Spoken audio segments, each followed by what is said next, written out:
kızıyla. Yani üç kız mı? Dört kız var.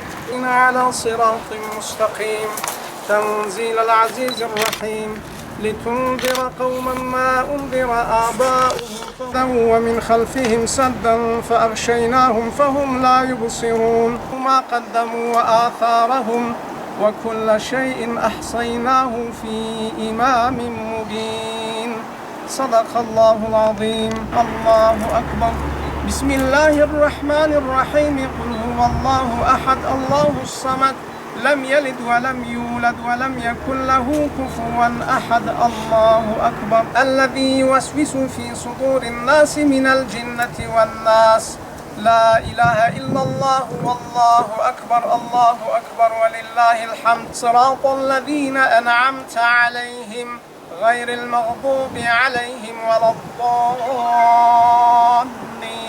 آمين اللهم زينا بزينة القرآن وأكرمنا بكرامة القرآن وشرفنا بشرافة القرآن وألبسنا بخلعة القرآن وأدخلنا الجنة مع القرآن إلى روح نبينا وشفيعنا محمد صلى الله تعالى عليه وسلم ثم إلى روح آله وأزواجه وأصحابه وأتباعه أجمعين ثم إلى أرواح جميع إخوانه من الأنبياء صلوات الله وسلامه عليهم أجمعين وجدنا وجداتنا وأستاذنا وأساتذنا ومشايخنا وإلى أرواح جميع شهداء الإسلام والقرآن خاصة إلى أرواح أخينا نصرات وأسرته الفاتحة